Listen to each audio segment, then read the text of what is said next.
Ako sa dajú získať noví zákazníci? Teraz zákazníci skôr ubúdajú, ako by pribúdali.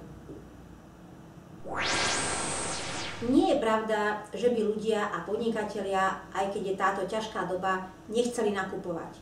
Je to presne naopak. Aj ľudia, aj podnikatelia chcú nakupovať. Iba že im je ľúto na tieto nákupy míňať peniaze. Majú obavu, keď minú peniaze, či ich dokážu veľmi rýchlo znova zarobiť. Ak poviem podnikateľovi, že si môže niektoré veci, prevádzkové, režijné alebo investičné, zakúpiť alebo zadovážiť a nemusí pritom míňať peniaze, že stačí, keď bude míňať bartrové peniaze alebo svoje výrobky alebo služby, ktoré použije ako platidlo, aj ľudia, aj klienti naši ako podnikatelia sú, čo sa týka nákupov, veľmi ochotní a veľmi radi nakupujú. Takže sú noví klienti z toho pohľadu, že za eurá by si tieto nákupy nezrealizovali, kdežto cez barter veľmi radi si tento nákup zrealizujú. Takže sa jedná o nového zákazníka z toho pohľadu, že za eurá by si ten výrobok nekúpil, ale za bartrové eurá si ten výrobok kúpi? Áno, je to presne tak, ako hovoríte.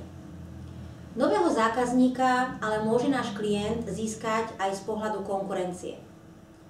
Ak zákazník nakupuje momentálne u konkurencie, výrobky alebo služby, náš klient takéhoto zákazníka získa pomocou bartra takým spôsobom, že mu ponúkne, že ak bude nakupovať tovary alebo služby u ňoho, môže platiť jeho výrobkami, službami, v podstate bartrovými peniazmi.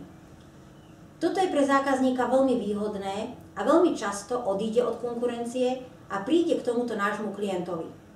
Tým pádom pre nášho klienta je to nový zákazník. Takisto sa dá nový zákazník získať z pohľadu regiónu. Ak je podnikateľ z Trenčína a chce si kúpiť do svojej firmy nový nábytok, zvyčajne oslovuje firmu z Trenčína, nábytkársku alebo z blízkeho okolia. Ak náš klient z Prievidze, nábytkárska firma, osloví takéhoto zákazníka z Trenčína a ponúkne mu možnosť za nábytok platiť tovarom, službami, bartrovými peniazmi, je veľký predpoklad, že takéhoto zákazníka náš klient z Prievidze získa. Takže pre prievidského klienta, účastníka bartrového systému, je tento nový zákazník z Trenčína novým zákazníkom. Akým spôsobom sa k tomuto zákazníkovi dostal? No, samozrejme pomocou bartra.